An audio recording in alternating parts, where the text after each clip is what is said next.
Assalamualaikum dan selamat pagi. Kali ini saya senang sekali bersama senior saya, guru saya, teman saya. Beliau adalah Bapak Dr. Haji Abdul Khalik Irfan, MK. Beliau saat ini sebagai Ketua PDPNU Angkatan Kedua dan sekaligus juga Ketua Forum Silaturahmi Nasional LDPBNU Jakarta.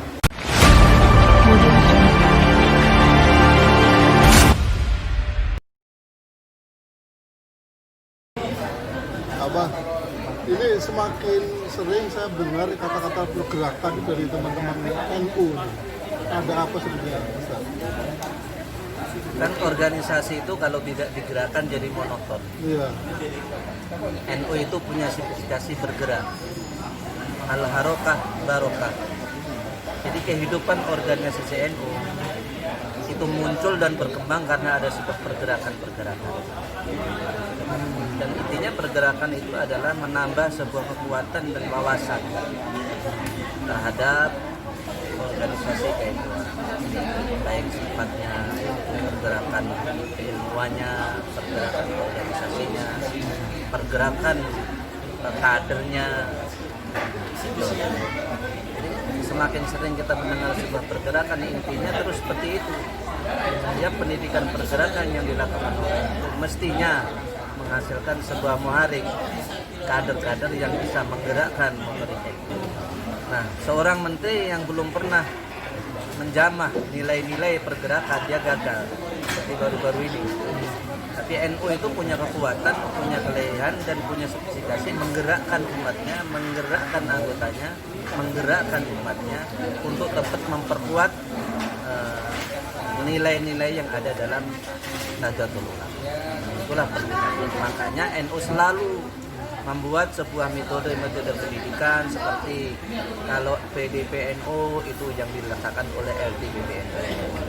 Ada PDPNU dilakukan, ada PKPNU dilakukan oleh PBNU. Ada PKD pengkaderan dakwah oleh LDPBNU. Jadi semakin memperkuat nilai-nilai pengkaderan akan semakin yakin kita menguatkan eksistensi negara. Itu kalau pergerakan itu apakah waktunya sekarang ataukah terus menerus atau memang dari zaman dulu itu NU sudah dimulai pergerakan? Yang saya tahu bahwa NU itu tidak dirikan dan berdirinya NU itu kan lewat sebuah pergerakan ulama yang akhirnya memunculkan Nahdlatul Ulama. Kalau tanpa adanya pergerakan yang sekarang tercatat itu hampir 97 juta lebih. Itu hasil konsensi dari sebuah gerakan kader NU.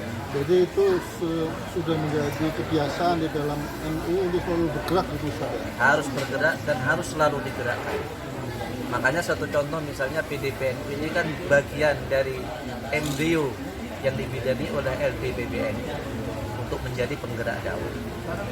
Terus harus berkembang, terus harus diadakan, terus harus berjalan, dan terus harus terpelihara. Sehingga kader-kader yang memiliki sebuah potensi yang ikut pengkaderan itu ada hasilnya dan ada manfaatnya.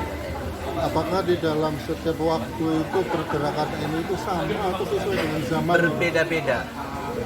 Berbeda-beda, tergantung situasi dan kondisi. Sesuai dengan zamannya. Ya, sekarang lagi ngetren pergerakan kita bagaimana menghadang Wahabi. Bagaimana kita menghadang paham-paham radikalis yang tidak nasionalis. NU perlu mengadakan sebuah pengkaderan. Pijakannya adalah bagaimana kita tetap mempertahankan NKRI dengan tetap mempertahankan persatuan dan kesatuan dan tentunya nasionalisme yang berdasarkan Islam. Jadi kita ada menyebut nasionalisme. Itu apa sih manfaatnya pergerakan NU bagi perkembangan bangsa dan negara ini? Hubul waton minal iman, cinta tanah air itu adalah sebagian daripada iman. Jadi kerukunan berbangsa, bernegara, kerukunan antar umat beragama. Jadi bangsa ini terjaga, negara ini terjaga, konstitusi terjaga lewat nasionalisme. Kalau bagi umat Islam sendiri seperti apa, Pak? Manfaat pergerakan NU itu? Mestinya orang banyak harus merasakan.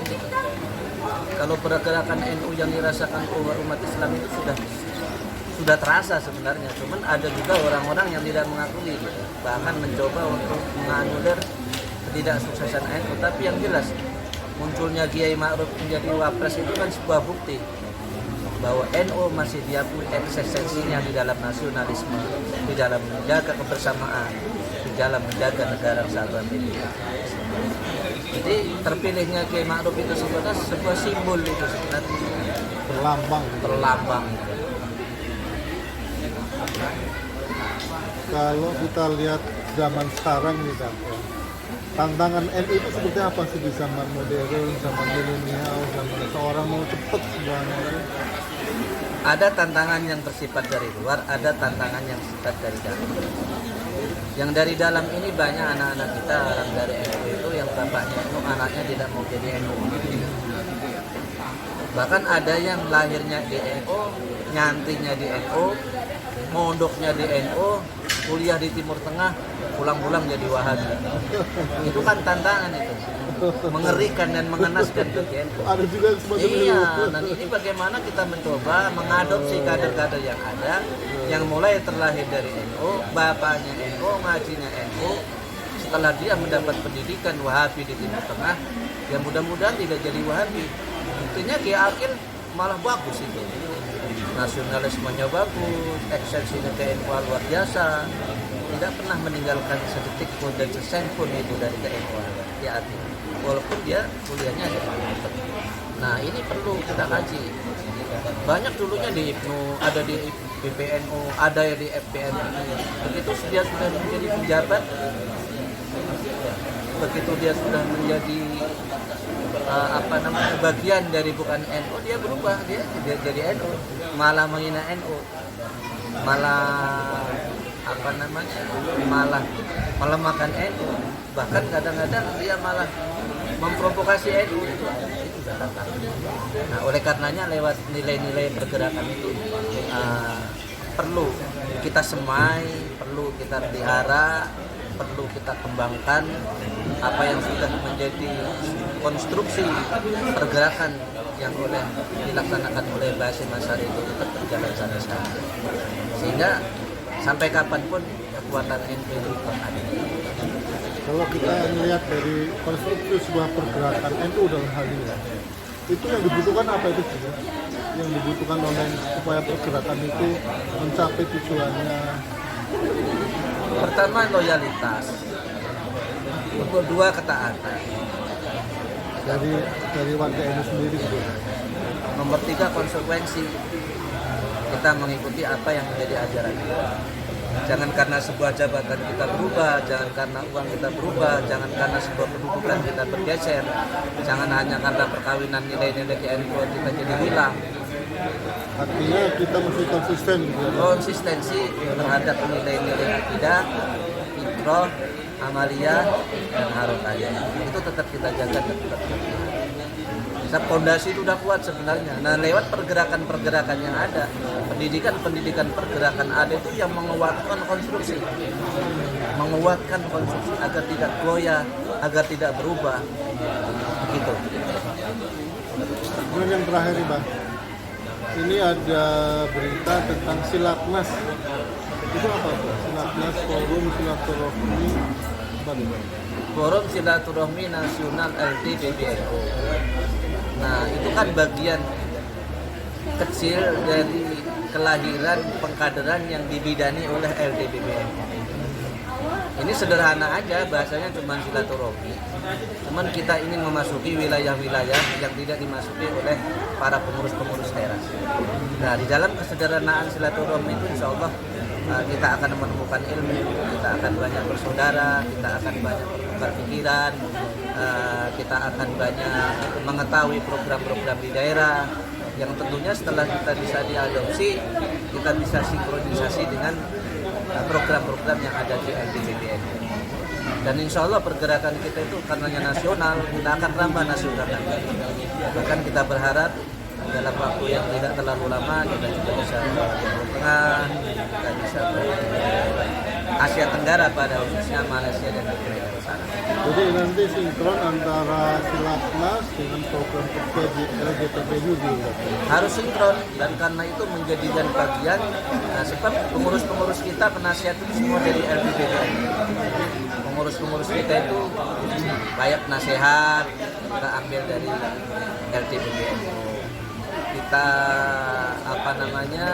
pembina itu dari LGPBNU. Intinya adalah pergerakan perjalanan forum silaturahmi nasional LGPBNU itu jangan melenceng dari nilai-nilai yang ditetapkan oleh LGPBNU. Walaupun mungkin ada gerakan-gerakan kecil yang perlu sebuah inovatif orang-orang pergerakan zaman sekarang, tapi itu pun tetap kita konsultasikan dengan LGPBNU. Satu lagi Pak, harapannya apa Pak dengan pergerakan ini? Mudah-mudahan forum silaturahmi nasional ini diakui oleh LGPBNU menjadi bagian yang formal dari LGPBNU. Jadi satu struktur di dalam LGPBNU. Betul, jadi menjadi struktur yang diakui oleh DPBNU yang tentunya nanti diakui juga oleh PBNU.